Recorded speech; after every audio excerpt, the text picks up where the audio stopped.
My name is Martin Lau. I am the Services Development Manager and dietitian specialized in rheumatology, which is joint pain and joint problems. So what I'm going to go through today with you is the role of diet in osteoarthritis. Now, may I ask a question? How many of you think that the food that you eat may have may be associated with your arthritis symptoms? Oh, there's quite a lot of you. Okay. And you will be surprised a little bit later. Okay, now through families and friends, or even different books, newspaper articles, in particular, the best medical journal, the Daily Mail, have us believe that certain foods that we can cut out may be helping us to deal with our osteoarthritis symptoms. So foods such as the nightshade vegetables. These are the potatoes, tomatoes, bell peppers, and also aubergines. They are what we know as the nightshade vegetables. Red meat, dairy products, and also gluten. They have all been singled out as a culprit of causing problems with our joints. But when we go to see our GP, speaking to them, or even rheumatologists, or even physios, they all turn around and say, "Oh, there's no such thing." So, as somebody who is living with this condition, always end up being extremely confused. So, in the next sort of I haven't got 10 minutes now. In the next sort of 8 minutes or so, I'm hoping to go through some of these. Some of these with you.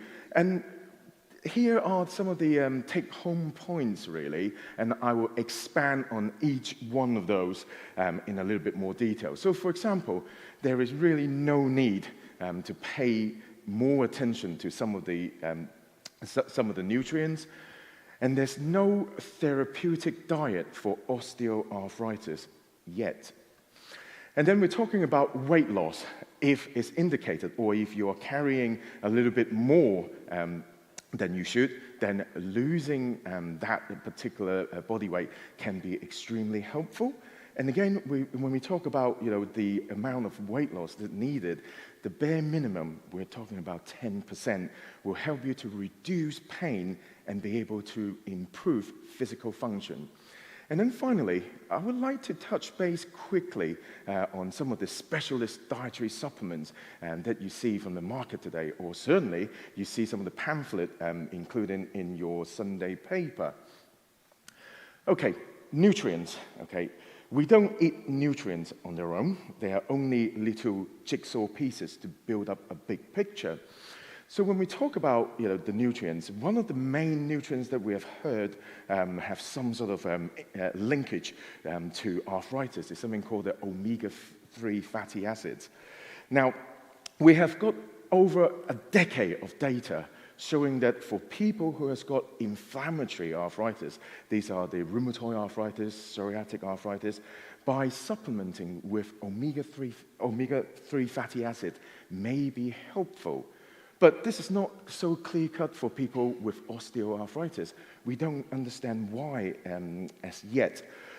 But overall, if we can concentrate on eating sort of a little bit more oily fish, maybe 1 or 2 servings per week, that will be helpful. But I'm just talking about for your overall health, rather than just arthritis on its own. But one nutrient that I kind of wanted to ask you to look more into, and we have got a little bit more data from 2017, is saturated fat. These are the fat that are coming from animals, so they are usually solid when you put it in the fridge. So things like butter is a saturated fat, and also from the plant side of things, coconut oil that is quite high in saturated fat. A study over in Manchester, they have found that if you combine saturated fat with a processed carbohydrate, and these are all the yummy foods that we like to have, the likes of cakes, and biscuits, if you have more of that, they can be detrimental to your cartilage. So overall, what we also need to be conscious is from the overarching surveillance system, a nutritional surveillance system that we have, is something called the National Diet and Nutritional Survey. It has found that people over the age of 64 do have a slightly higher intake of the saturated fat. So that would be something that, for you to, be aware of. Now, fat-soluble supplements, vitamins, we're talking about, the vitamin A, vitamin D, vitamin E. Overall, they have not been found to be able to reduce symptoms. Now, when we try to do study on any sort of dietary pattern, it's extremely difficult because there's so many confounding factors. And then unfortunately, the actual the amount of data available in the research spheres is not that many. But overall, we have found that if you, in the view of uncertainty, what it is important for us to do is we need to have a solid foundation. And this foundation is what we call the Eat Well Guide. You probably have come across that at GP surgeries. It's something that, helping to guide the whole nation into eating a little bit more healthier. Now, Caroline and also Jim has talked a little bit about how important the body weight can be. And did you know if you can lose 1 pound of your body weight, it lessens 4 pounds of pressure on your knees every step that you walk. And when you look at data from the hips, it's 6 pounds of pressure can be lessened just by losing weight. I think this is really important because we do understand that, yes, weight has got something to do with our arthritis, but we just don't really see sort of like the relationship to it. And I think, this is quite powerful. And again, looking at, from a dietary point of view, and I think this is probably more powerful than probably just looking at different individual nutrients. And a combination of diet and exercise has been found consistently is going to help people with knee osteoarthritis.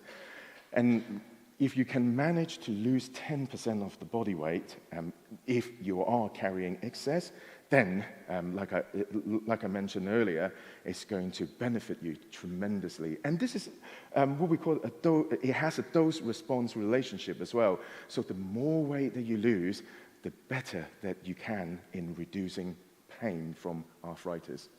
And in my clinic, I often refer diet and exercise as the golden twins.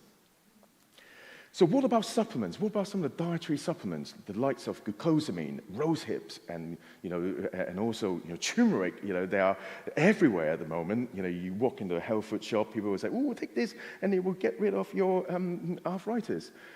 Now, I want to share with you the two main studies. One of them is published in the British Journal of Sports Medicine, and the other one is from a journal called Rheumatology. It has been found that this is the conclusion, that there are limited evidence to support the use of these dietary supplements. Certainly, in a short-term basis, when we're talking about less than 3 months, some of these supplements may be helpful, but in a slightly longer term, when we're talking about more than 6 months, they either haven't got any data to support their efficacy, or they're just not helping to bring down the symptoms. So I would say that you can, by all means, try it. In terms of with glucosamine, it will take something like more than 6 months to even a year in order to have any sort of effect or observable effect. I have had patients that absolutely swear by it, but I also have patients that found it absolutely useless for them. But overall, some of these supplements are extremely safe. So, well, I know that I'm cutting this presentation very short, but I'm around for this whole afternoon. If you have got any questions regarding, diet or, supplement, please do not hesitate to grab me at break time. Thank you.